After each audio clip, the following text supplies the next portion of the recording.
This inauguration night, an American ritual, a grand party. President Barack Obama took the oath of office for the second time on a day of celebration, emotion, and purpose. The massive crowd out there in the National Mall, there to witness it all as a vast and divided nation paused to take note and listen. He was having a blast. On Pennsylvania Avenue, in the reviewing stand with his family,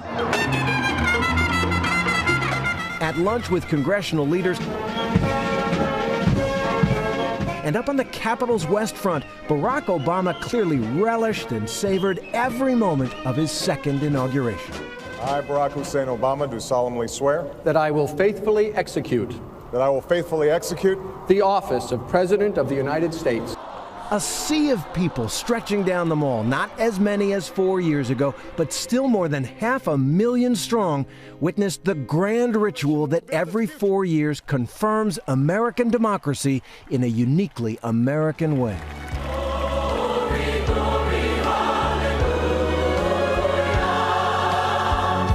But this was more than a celebration, and Barack Obama was not just there to enjoy the day. He is a president renewed in office by the votes of 65 million Americans. He is a president with a purpose. My fellow Americans, we are made for this moment, and we will seize it so long as we seize it together. This moment, it's more than the pomp and ceremony. For while inaugurations may be full of traditions, whether in the swearing in itself, presidents choose their Bibles. Obama taking the oath this time on two of them, one Abraham Lincoln's, the other Martin Luther King Jr.'s, on the national holiday honoring the civil rights martyr. Or the 21-gun salute. Or all the trumpets blowing fanfares. Inaugurations also tell us something deeper about ourselves and the president we have chosen to lead us. We have always understood that when times change, so must we. Change. This time around, that word means something else to Barack Obama. He used his second inauguration to make an audacious claim that the coalition that re-elected him, younger, more diverse, more non-native, more socially liberal, is the next America, the rising generation. And he spoke directly to and for them. It was a new American progressivism unleashed. For we, the people, understand that our country cannot succeed when a shrinking few do very well and a growing many barely make it. We will respond to the threat of climate change, knowing that the failure to do so would betray our children and future generations. Our journey is not complete until no citizen is forced to wait for hours to exercise the right to vote. And you could see in the vast crowd, his crowd, this was their moment in a different way than 4 years ago, a moment won after fierce ideological combat and hard political work. Before the speech, we spent some time among them. So these are some of the best seats for the inauguration, and who gets them?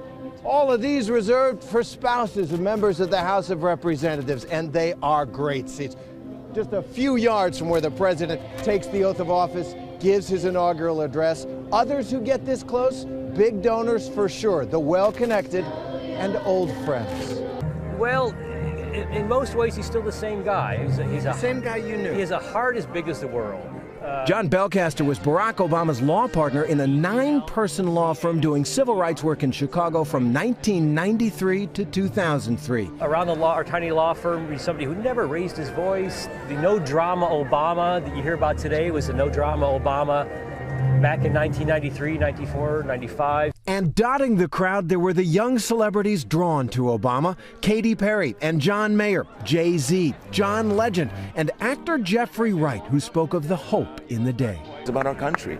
It's about, it's about the example that we set to the world in terms of free and working democracy, and it's about partnership, and it's about what the common ground between all of us as Americans. And so, if this doesn't illustrate that, then we've got a lot of hard work to do. And the musical artists today, they mostly represented the young 21st century artists like Kelly Clarkson.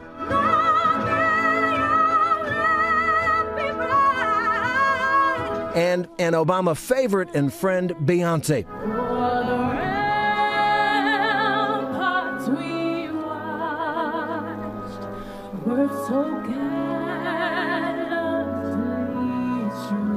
We, the people, declare today that the most evident of truths, that all of us are created equal, is the star that guides us still, just as it guided our forebears through Seneca Falls and Selma and Stonewall. He was weaving the new tapestry of America as he sees it, for the first time in an inaugural address, explicitly mentioning gay rights, calling for marriage equality.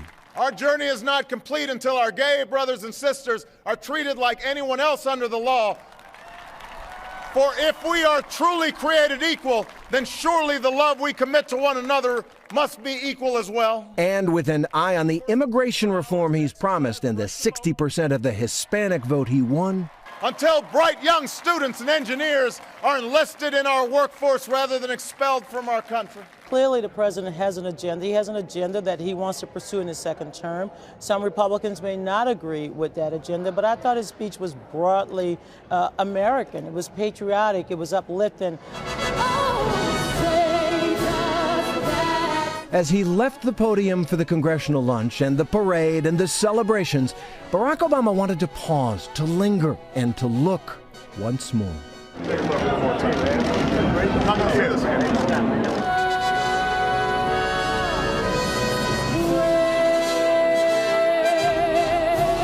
The road ahead is hard for him and for our divided country.